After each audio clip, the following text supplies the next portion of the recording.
Hello friends, welcome back to my channel Novice Learning. I hope आप सब लोग ठीक होंगे।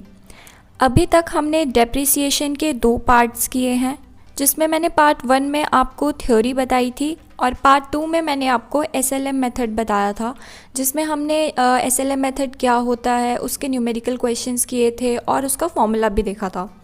अभी डेप्रिसिएशन पार्ट 3 में मैं आपको सेकंड मोस्ट इम्पॉर्टेंट मेथड बताने वाली हूँ, WDV method, return down value method, और जिसे हम डिमिनिशिंग मेथड भी बोलते हैं और भी कई नामों से इसको जाना जाता है, रिड्यूसिंग बैलेंस मेथड। तो आज की इस वीडियो में हम इसी का न्यूमेरिकल करेंगे।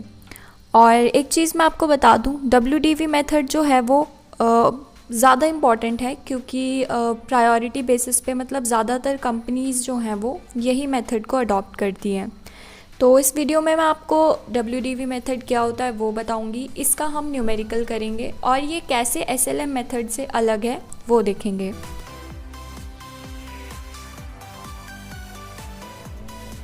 उससे पहले आप स्क्रीन पे क्वेश्चन देख सकते हैं। जिन्होंने पार्ट 2 देखा होगा उनको मैंने क्वेश्चन दिया था करने के लिए, तो उसका सॉल्यूशन ये यहाँ पर है स्क्रीन पर। ये क्वेश्चन मैंने आपको दोनों मेथड से करने के लिए बोला था। पहले फॉर्मूला से आपको डेप्रिसिएशन की वैल्यू निकालनी थी, उसके बाद आपको मशीनरी अकाउंट बनाना था। तो आई होप बहुत इजी क्वेश्चन था, आप लोगों ने कर लिया होगा। आंसर आप देख सकते हो सामने।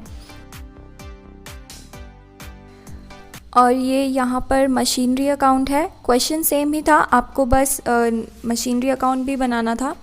तो जैसे आपने फॉर्मूला अप्लाई किया था और आपने एनुअल डेप्रिसिएशन की वैल्यू निकाल ली थी जो कि 9000 आई थी, उसके बाद आपको मशीनरी अकाउंट बनाना था।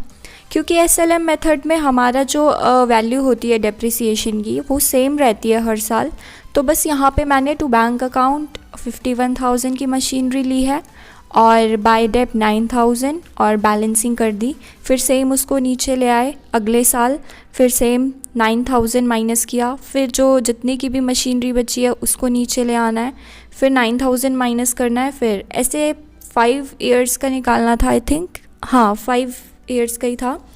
और लास्ट में जो मशीन की वैल्यू है वो 15,000 बचेगी। तो ये आपका मशीनरी अकाउंट था।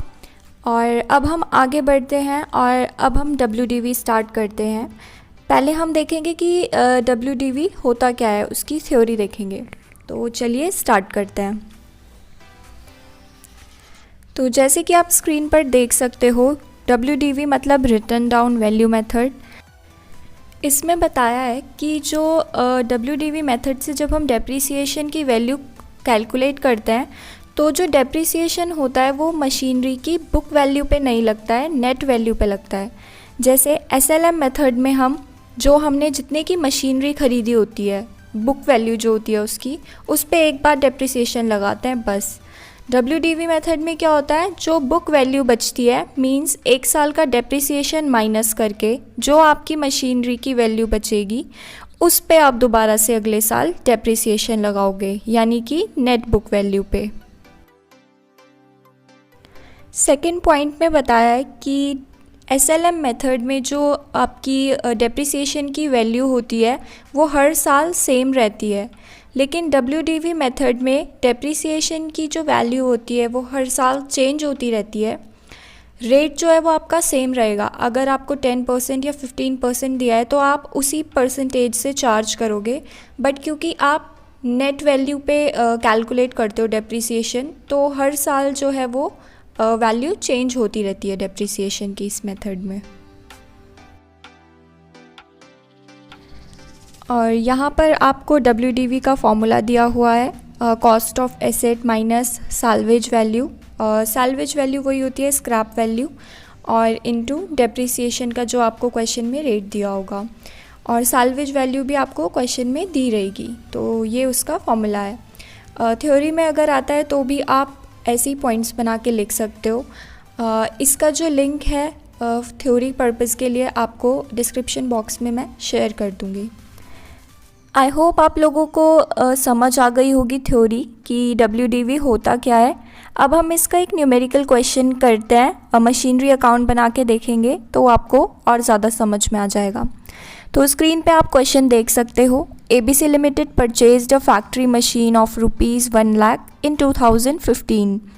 The rate of depreciation is 10%. Find the cost of machinery at the end of the year 2019 by WDV method. आपने 1 लाख रुपए की मशीनरी खरीदी है 2015 में और रेट ऑफ डेप्रिसिएशन आपको 10% दिया हुआ है। आपको जो है मशीनरी की कॉस्ट निकालनी है 2019 में। तो चलिए स्टार्ट करते हैं, मशीनरी अकाउंट बनाते हैं।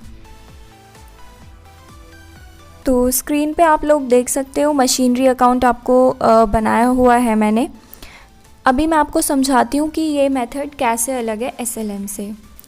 पहले आपको सब कुछ सेम करना है। 2015 में आपने मशीनरी ख़रीदी टू बैंक अकाउंट 1 लाख। फिर आपको ईयर एंड में आना है बाय डेप्रिसिएशन अकाउंट। अब आपने 1 लाख की मशीनरी ख़रीदी है और 10% आपका डेप्रिसिएशन लगा है। तो 1 लाख का 10% 10,000 बाय डेप्रिसिएशन अकाउंट आप स्क्रीन पर देख सकते हो। आई होप आप लोगों को समझ में आ रहा होगा। उसके बाद आपको बैलेंसिंग करनी है 1 लाख माइनस 10,000 90,000। उसके बाद आप उस 90,000 को नीचे ले आओगे अगले साल में, मतलब 2016 में ही, क्योंकि यहाँ पे हम फाइनेंशियल ईयर मान रहे हैं जो कि अप्रैल से मार्च तक होगा। अब 2016 में आपकी मशीनरी 90,000 की बची है। तो जब आप ईयर एंड में यानी कि मार्च 2017 में डेप्रिसिएशन कैलकुलेट करोगे तो क्योंकि ये WDV मेथड है तो हम इसके जो नेट वैल्यू है उस पे कैलकुलेट करेंगे। मतलब अब हम 1 लाख पे नहीं करेंगे, 90,000 पे करेंगे। तो 90,000 का 10% 9,000। तो यहाँ पे आपका डेप्रिसिएशन अकाउंट आएगा 9,000। अगेन बैलेंसिंग करनी है 90,000 माइनस 9,000 81,000। अब आपको इस बैलेंस को नीचे लेकर आना है, मतलब अगले साल। तो टू बैलेंस BD 81,000। अब जब आप ईयर एंड में डेप्रिसिएशन लगाओगे तो आप नेट वैल्यू पे लगाओगे क्योंकि ये WDV मेथड है। तो 81,000 का 10% 8100। अगेन आप लोग बैलेंसिंग करोगे 81,000 दोनों साइड और आप जो 81,000 की डेप्रिसिएशन वैल्यू है उससे माइनस कर दोगे एंड सो ऑन। तो जब तक आपका ईयर 2019 नहीं आ जाता आप लोग सेम यही करते रहोगे।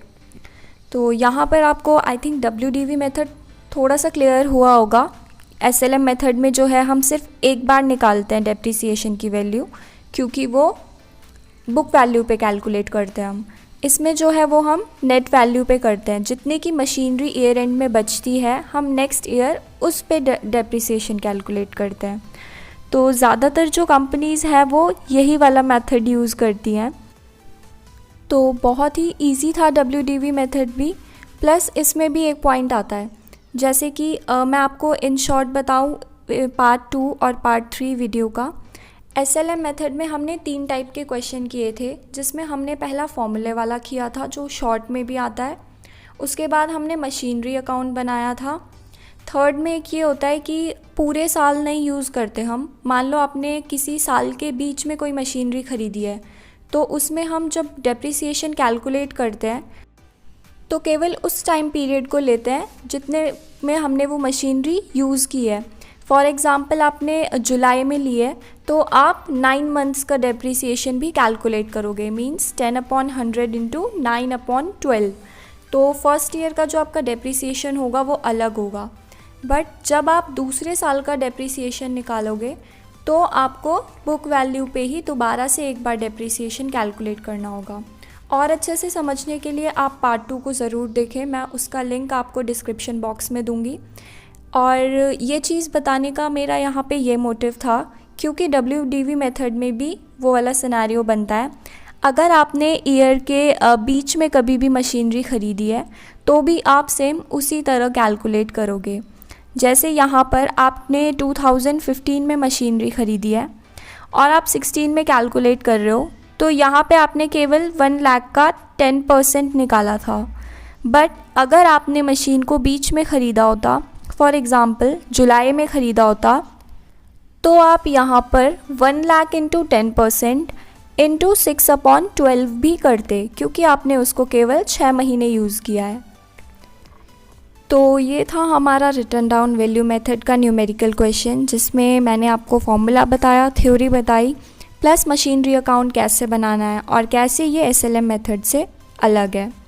आई होप आप लोगों को ये समझ में आया होगा। और अच्छे से समझने के लिए आप लोग और क्वेश्चन कीजिए, जितनी ज़्यादा आप प्रैक्टिस करेंगे उतना ज़्यादा आपको क्लियर होगा। तो अभी मैं इस वीडियो को यहीं पे एंड करती हूँ। अगर आपको मेरी ये वीडियो पसंद आई है तो प्लीज़ इसे लाइक करें, शेयर करें, और आपने अगर मेरे चैनल को अभी तक सब्सक्राइब नहीं किया है तो प्लीज़ इसे सब्सक्राइब करें। Thank you. मिलते हैं नेक्स्ट वीडियोज़ में।